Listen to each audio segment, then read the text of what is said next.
Hello everyone, welcome to another Diecast Emporium video. Today we're going to be taking a look at the NZG 150th scale HAMM HC119i soil compactor. Now this model is also offered as just the standard HC119 without the lowercase I. As far as I can tell, doing research on the Wirtgen Group website, really the only difference between the I version and the standard 119 version is the engine configuration. Alright, let's take a look at the box that it comes in as we begin the unboxing chapter now. You can see a nice photo of the real machine on the side, HAMM, along with the parent company Wirtgen Group W logo.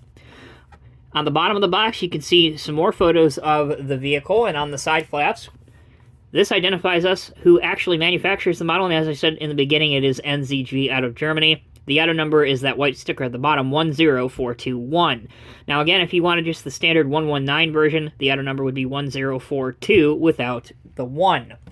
Somewhat complicated, but we continue. Again, on the side, we can see who distributes the model. Finally, we're going to get around to opening this thing. Open up one of the side flaps. The Wirtgen Group models historically have always been beautifully presented by NZG, and this is no exception, as it comes in a pair of white polystyrene formers that are helpfully marked top and bottom, which gives you an idea what side the model should be facing when you take the cover off. You can see some white tissue paper carefully protecting the model, so let's now peel that back.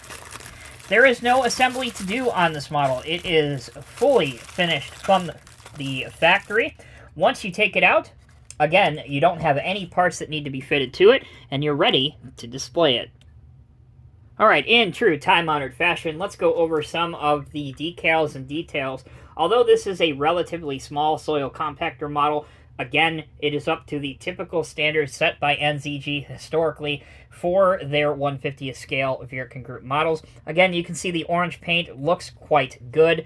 The wheels are a bit flexible, actually, and they do feel as though they have some air inside of them, which is nice to see. Here's your center hub. Looking at the actual roller frame, you can see that the connecting joints and the pins are highlighted with some silver paint, again, which look good. You have the HAMM logo HC119i.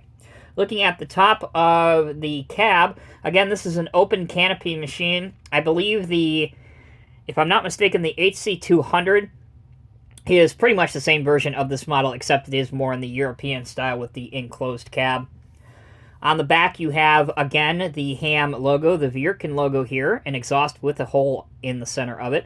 The grille is beautifully decaled, as are your work lights, your reverse lights, your turn indicators, as well as your, again, your reverse lights up here, which are the silver ones. The top of the canopy has HAMM written out. There is some engine venting that you can see on the side here, but it is not perforated or see-through, but it is painted on. Moving towards the front of the roller or the compactor, we are greeted with yet more high-quality decals, which have the HAMM logo. HAMM, again, is on the front of the cab. You do have side view mirrors on this machine, but they don't have a silvered reflective surface. It is just plain old silver, which, again, is a bit disappointing. Looking inside the operator station, you have a seat, a single gear lever, and your steering wheel. Taking a look at the details underneath the model, here is a good look at the tread pattern, which can be found on the wheels, as well as the smooth silver compacting drum. Part of the tooling, the metal tooling, so it is not a separate piece as it should be, are the drum scrapers, which you can see here and here, as well as your steering hydraulic rams. Again, no hoses across the pivot joint, which should be there, and it looks as though this model was made more to a tighter budget than we have seen over the years with NZG Wirtgen models. Now we can take the roller out for a test spin. The model is predominantly die-cast, so it does have some hefty weight to it. That does allow both the rubber rear tires and the big metal drum at the front to roll rather freely. However, if you listen, you can hear the drum squeaking along as it tries to move. Also, your articulation joint does seem to be a bit restricted on this model. There is some but there is not a vast array of angle movement left or right, which again is a bit disappointing. And there's no oscillation. The entire drum should pivot slightly up and down, which it doesn't, and the rear axle should have some oscillation for rough ground too, which it also doesn't. Moving towards the engine cover, again, if we are talking about the Wirtgen Group models that we have seen over the years, normally they have an opening engine cover. This model, as you can clearly tell, does not have an opening engine cover, again, which I believe is a bit disappointing, especially now when I tell you that these models, at least their manufacturer's suggested retail price, is somewhere between $85 and $90 US. In my personal opinion, I think you could do a whole lot better for a lot less money.